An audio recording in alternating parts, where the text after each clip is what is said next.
우리 사회에서는 6월을 호국 보훈의 달 이렇게 정했습니다. 제가 특별히 설교 전에 호국 보훈의 달을 언급하는 이유는 올해가 6.25 정전 휴전이죠. 70주년이 되는 해입니다. 1953년 7월 11일 휴전협정을 맺었고 지금까지 이어지고 있으니까 지금도 휴전 상태입니다. 70년이 지났는데도 여전히 종전이 되지 못하고 있습니다.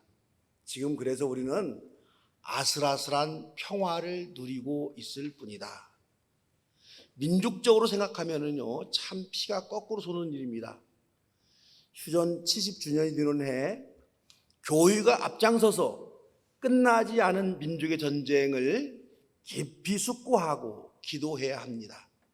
그래서 이번 달은요, 영화 한 편을 교회에서 보면서 민족 문제를 고민하고 기도해 보려고 합니다.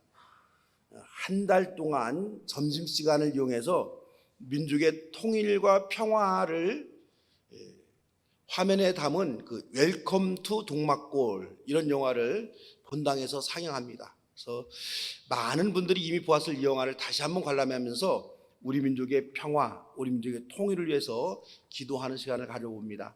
1시 20분부터 예배가 있으니까는 30분씩 잘라서 이렇게 보도록 하겠습니다. 많이 관심 가져주시기 부탁합니다. 교회력으로는 지난주 성령 강림 주일에 이어서 오늘은 삼위일체 주일입니다. 2023년 전 오순절 성령 강림으로 인해서 이 세상에는 교회가 탄생했습니다. 그래서 성령 강림절은 교회의 생일입니다. 성령 강림절 바로 이어서 삼위일체 주일로 지키고 있습니다. 교회의 뿌리가 되는 유대교는 성부 하나님을 강조하는 종교 이렇게 말할 수 있고요. 교회는 성부, 성자, 성령이 동일한 하나님이심을 고백합니다. 이 점에서 유대교와 기독교가 완벽하게 분리되는 겁니다. 그래서 교회는 삼위일체 하나님을 강조하는 종교, 이 정도 우리가 알고 있으면 되겠습니다. 인류의 스승인 아리스토텔레스는 인간은 사회적 동물이다 이렇게 말했습니다. 인간은 혼자서 세상을 살아가는 존재가 아니라 두 사람 이상이 모여서 더불어 살아가는 존재다, 그런 의미입니다. 두 사람 이상이 모이면 이것을 우리가 집단, 패거리, 좀 세련된 용어로 공동체 이렇게 말합니다. 사람들은 그 공동체에 소속되어 있지 않으면 고독, 외로움, 소외감 이런 것들에 시달립니다. 두 남녀가 모인 가정은 최소 단위의 공동체입니다. 현대 사회에서는요, 이 굶주림보다 더 무서운 것이 고독, 외로움입니다. 지금 우리 사회는 굶주리는 사람의 수보다 고독한 사람의 수가 훨씬 많습니다. 나이를 먹어갈수록 고독과 외로움으로 발생되는 우울증은 현대인이 맞서야 하는 흔한 질병이 되었습니다. 이 때문에 고독하지 않으려고 어느 공동체에 속해서 누군가와 더불어 살아가려고 노력들을 합니다. 공동체는 존재 양식에 따라서 크게 세 가지 유형으로 나누어 볼 수가 있습니다. 첫째는 파귀 공동체. 이 파귀 공동체는 사람들을 해치고 다른 공동체를 파괴하는 그런 모임 집단입니다. 어느 사회에서나 사회를 병들게 하는 이 파귀 공동체가 존재합니다. 좋은 예가 조직폭력배들이죠. 깡패들이 조직을 결성해서 집단적으로 폭력 공동체를 이룹니다. 저희 중고등학교 시절에는 이런 게 없었는데 지금의 중고등학교에는 일진이라는 이 폭력 집단이 존재한다고 들었습니다. 사회의 가장 무서운 파괴 공동체는 힘을 가진 자들의 조직적인 담합입니다.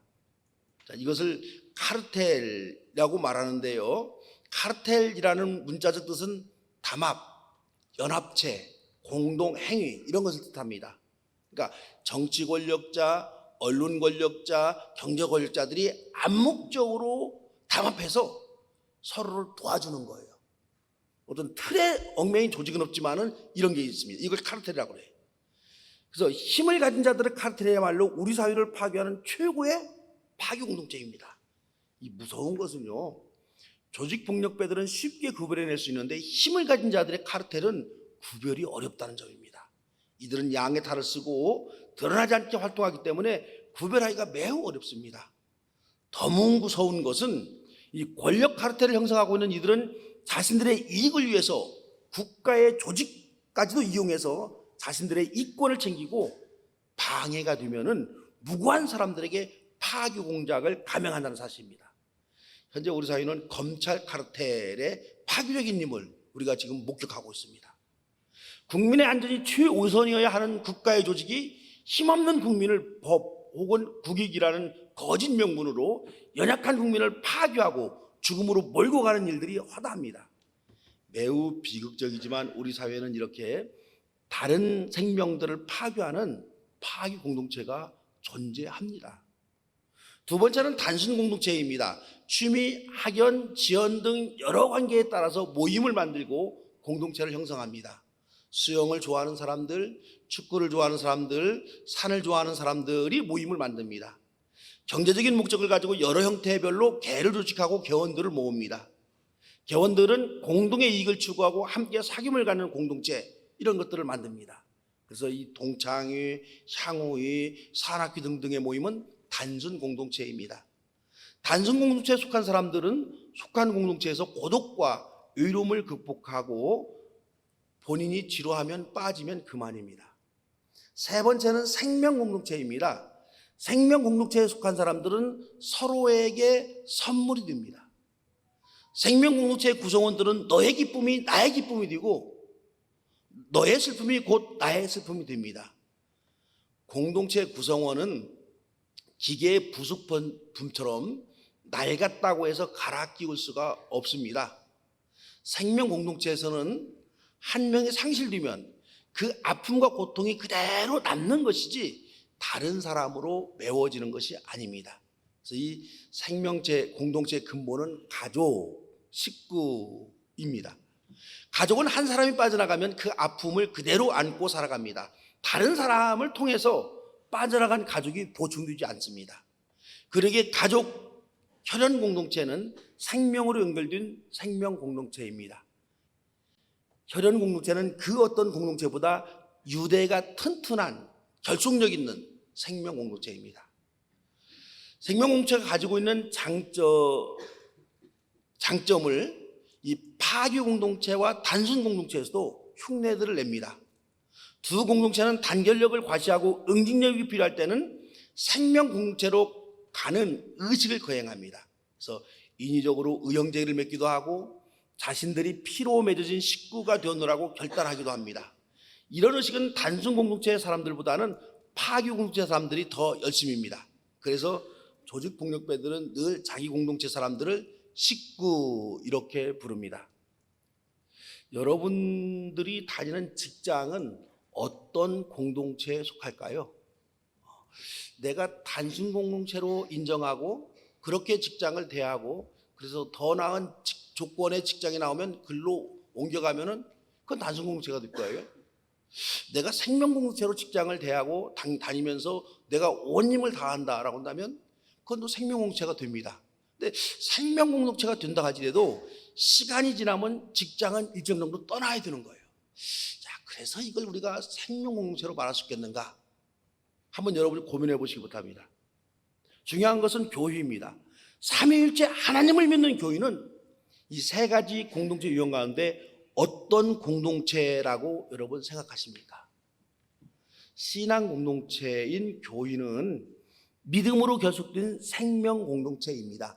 완벽하진 않지만은 생명 공동체를 지향하는 공동체가 바로 교회입니다.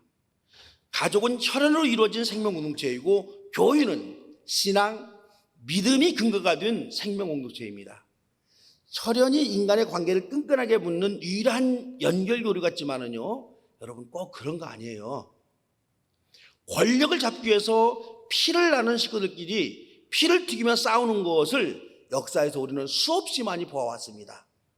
예수님 당시에 아기 예수님을 죽이려 했던 헤롯 왕이라는 사람이 나와요. 여러분 기억하시죠?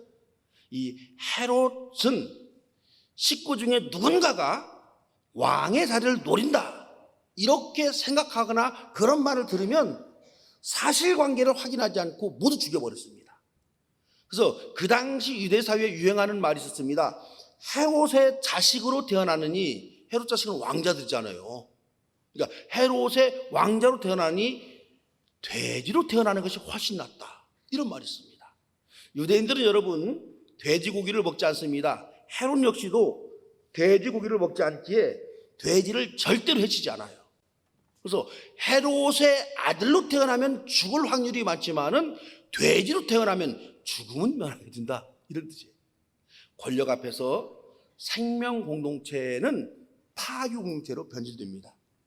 재물 앞에서도 이 혈연 공동체가 쉽게 파괴됩니다.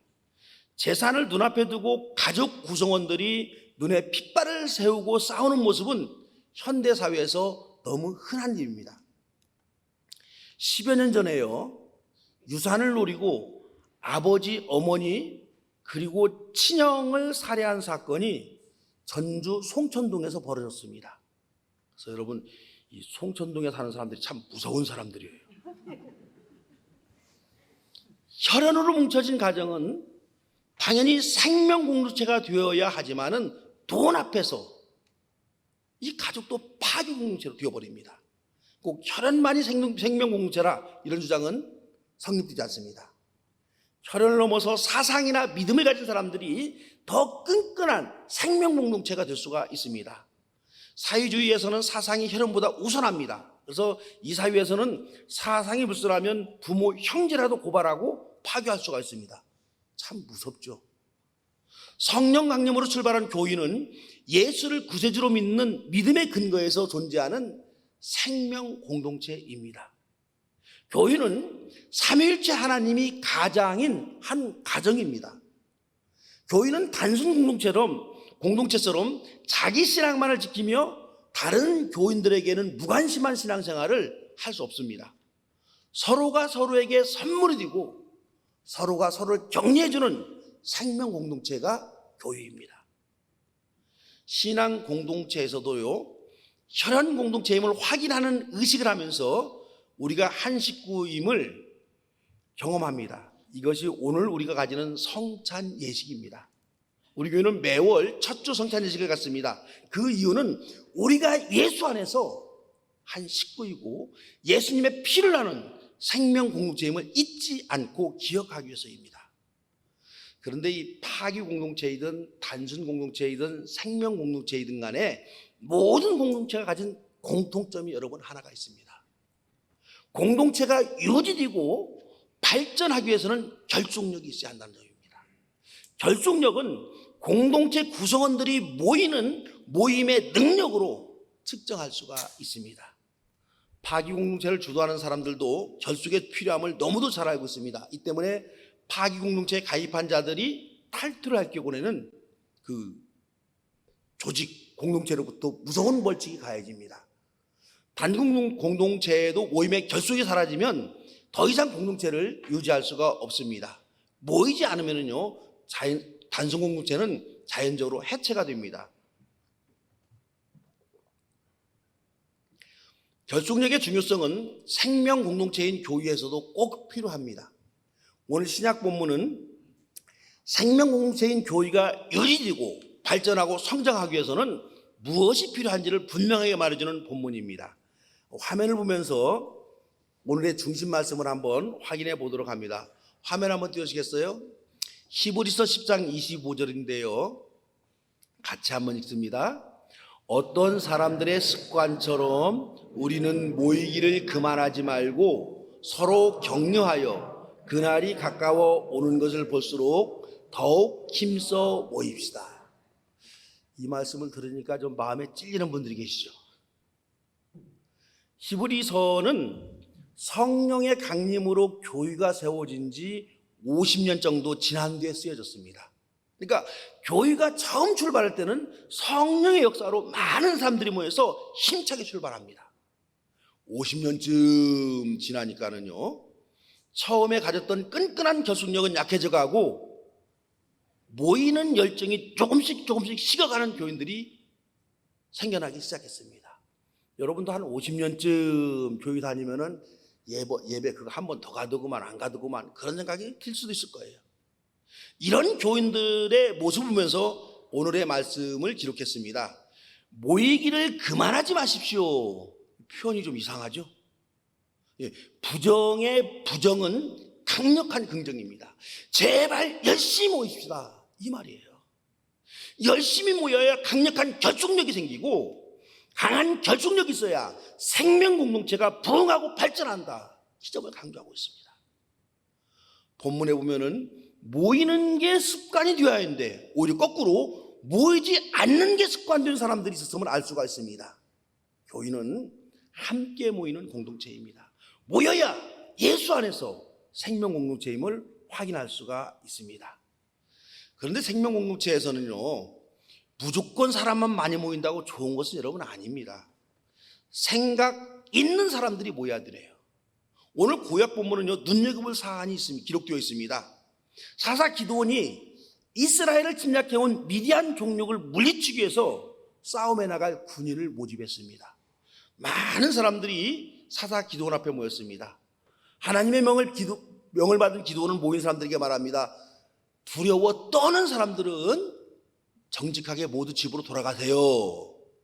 22,000명이 돌아가고 10,000명이 남았습니다. 3분의 2가 돌아간 거죠. 기도는 이들을 데리고 물가에 가서 물을 먹도록 합니다. 물을 먹는 사람들은 두 부류로 나눠집니다. 한 부류는 무릎을 꿇고 물에 입을 직접 대고 먹는 사람들이 있고요, 또 한 부류는 무릎을 꿇고 손으로 물을 이렇게 떠서 가지다가 먹는 사람들이 있습니다. 기도는 물에 입을 대고 먹는 사람들은 모두 돌려보냅니다. 물을 손으로 떠서 입에다 가지다 먹는 사람들을 선택합니다. 이들이 기드온의 300용사가 되어서 미디안 군대를 물리치고 위기에 처한 이스라엘을 구했습니다. 물을 손으로 떠서 먹은 사람들은 생각이 있는 사람들입니다. 자신들은 지금 전쟁을 하기 위해서 모인 군인들입니다. 전쟁은 언제 어디서 적군이 튀어나와 공격할지를 모릅니다. 철저히 준비하고 경계하면서 행동해야 되는 거예요. 아무리 목마르고 갈증이 난다 하더라도 경계를 풀고 덜썩 주저앉아서 물에다 머리를 대고 먹는 것은 이건 군인으로서는 해야 될 거 아닙니다. 자신이 지금 무엇을 하려고 하는지를 알고 있는 생각 있는 사람들이 물을 손으로 훔쳐서 먹습니다. 경계를 풀지 않는 거죠. 이런 사람들이 모여야 강한 결속력이 생깁니다. 강한 결속력을 가진 군대라야 전쟁에서 승리할 수가 있습니다. 그래서 사사 기드온은 10,000명이라는 많은 수를 선택하기보다는 분명한 목적의식 있는 300명을 모아서 전쟁에 임했습니다. 그래서 교인은 생각할 줄 아는 사람들이 모일 때 힘이 있고 예수의 마음을 가진 사람들이 모일 때 부흥하고 성장합니다. 자금의 한국 교인은 보이지 않는 습관이 조금씩 정착되어 가고 있는 듯 보입니다. 모이는 습관을 가지고 신앙생활을 할 때인데 거꾸로 모이지 않는 습관이 자리 잡아가고 있습니다. 코로나19가 끝나가고 교회를 이렇게 평가해 보니까 우리 사회의 가장 큰 코로나 피해는 교회가 당한 것 아닌가 생각이 됩니다. 열정적으로 모였던 한국 교회는 모임의 동력이 사라지고 있습니다. 모이는 열정이 식어가고 있기 때문에 공동체에서 꼭 필요한 결속력이 느슨해져 가고 있습니다. 전염병으로 인해서 온라인 예배를 허용했는데 이게 그만 교인들에게 편리함을 가져다 줬습니다. 모이지 않고도 얼마든지 예배 드릴 수 있음을 확인한 성도들은 온라인 예배에 빠져들어갑니다. 온라인 예배에 익숙해지면요, 모임의 열정이 식어질 수밖에 없고, 모임의 열정이 식어지면은 공동체의 결속력이 떨어질 수밖에 없습니다. 지금은 어찌 온라인 예배라도 참여하지만 시간이 지나면 온라인 예배조차도 멀어져 버릴 것입니다. 지금의 교회는 모이지 않는 습관이 확산되어가는 위기에 빠져 있습니다. 교회의 성장과 부흥이 멈추고 교회가 침체되고 위축되는 시대가 이제 분명히 다가옵니다. 지금 이미 다가왔어요. 이런 위기의 시기에 생각 없는 그리스도인들은 모이지 않는 것이 습관화되어 갑니다. 교회에서 모임의 열정이 식어지면 결국 생명 공동체는 생명을 잃어가고 있습니다. 히브리서는 그래서 그 시대뿐만 아니라 이 시대를 살아가는 그리스도인들에게 외치고 있습니다. 열심히 모입시다. 모여야 생명 공동체가 삽니다. 교회가 살아야 세상에 희망이 있고 우리의 다음 세대가 희망이 있습니다. 제가 청년회 때니까는요, 그러니까 한 거의 40년쯤 됐죠. 서울 경동교회 강원용 목사님 설교를 이렇게 테이프로 받아가지고 자주 제가 들었습니다. 강원용 목사님 목회한 경동교회는 서울의 최고의 엘리트들이 모이는 교회이고요, 한국교회에서 가장 앞서가고 깨어있는 교회 중에 하나입니다. 이 강원용 목사님은 기독교회뿐만 아니라 정치사회에서 영향력이 있었던 기독교계의 거목이었습니다. 그래서 목사인데도 88 서울올림픽 준비위원장까지 지낸 분입니다. 그분이 설교 중에 자신의 목회적 고민을 정직하게 얘기합니다. 교인들에게. 경동교회가 꽤 많은 수가 주일에 모이고 신앙적으로 열정이 있는데 주일 외에는 교인들이 모이는 일에 너무도 관심이 없다 하소연합니다. 주일 저녁 예배, 수요 예배 너무 모이지 않아서 교회의 결속력이 약해져 간다는 고민을 교인들에게 토로하고 있습니다. 이 강 목사님은요, 성격이 깔끔합니다. 아주 칼 같아요. 그래서 교인들에게 예배 나오라 마라 잔소리하지 않는 분인데, 그런 말씀을 교인들에게 하시는 것을 들으면서 강 목사님의 답답한 마음을 읽을 수가 있었습니다. 40년 전에 강원윤 목사님의 고민을 저도 요즘 많이 합니다. 우리 교회도 여전히 코로나의 후유증은 있지만 주일에는 많은 분들이 모여서 예배를 드리는 건강한 교회다 이렇게 자부합니다. 그런데 주일 오후 예배, 수요 성경학교에 모이면 주일날 모이는 수예배에서 너무너무 부족합니다. 수요 성경학교 시간에는 종종 기도 담당자가 빠져서 마음이 많이 아픕니다. 코로나 이전과는 비교할 수 없이 작은 수가 모여서 저도 힘이 좀 빠집니다. 이런 상태로 한다면 우리가 7월 첫 주에 있어 42주년 찬양제를 준비하는 각 선교회 회장님들이 많이 힘이 들겠구나 이런 생각을 한번 해봅니다. 코로나 때문에 모이지 않는 게 습관이 되었다고 그런 핑계를 댈 수만은 없습니다. 그래서 저는 제 설교가 잘못되었는가 반성도 참 많이 해보고 제 목회가 어떤 문제가 있는가 이거 목회 말년에 또 이런 고민을 좀 해봅니다. 예전에 어느 분이 교회에서 잘 모이게 할 수 있는 좋은 비결을 저에게 가르쳐 줬습니다. 교회에 모임 있을 때마다 항존직 직분자들만이라도 출석을 부르면 예배와 모임이 활성화된다 가르쳐 줬어요. 지금까지 한 번도 써먹지 않았는데 이게 올해 6월만이라도 이 패를 꺼내드려야 하는가 생각해봅니다. 우리 강림교회는 성숙한 신앙을 추구하는 교회입니다. 목사가 강요해서 목사의 눈치를 보면서 예배드리고 헌금하고 봉사한다면 이는 아직 주일학교 신앙의 수준입니다. 신앙의 성숙은 자발적으로 예배 참여하고 자발적으로 교회 경영과 유지를 위해서 헌금하고 자발적으로 행사할 때마다 모이고 봉사하고 섬겨야 되는 겁니다. 창립 기념주일에 열리는 찬양대회가 이게 하나의 구실이 되어서 모이지 않는 게 습관화되어는 우리의 신앙을 깨워봅시다. 우리가 주일날 예배만 드리는 썬데이 처치 신앙을 가지고는 우리 후손들에게 신앙을 유산으로 물려줄 수가 없습니다. 서구처럼 우리 문화에 예수님이 깊이 뿌리내리기 위해서는요, 교회 예배와 행사에 힘써 모여서 결속력을 다져야 합니다. 그래야 믿음에 근거한 생명 공동체가 될 수가 있습니다. 생명 공동체는 함께 모여서 다시 일어설 수 있는 용기를 주는 공동체입니다.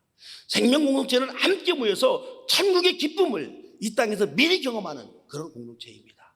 함께 모일 때 교인들의 기쁨이 나의 기쁨이 되고 교인들의 아픔이 나의 아픔이 됩니다. 그래야 생명 공동체입니다. 모이지 않는 습관을 우리 이제 깨부수고 힘써 모이는 습관을 가지고 강림의 생명 공동체를 일궈나가는 저와 여러분 되시기를 주의 이름으로 축원합니다.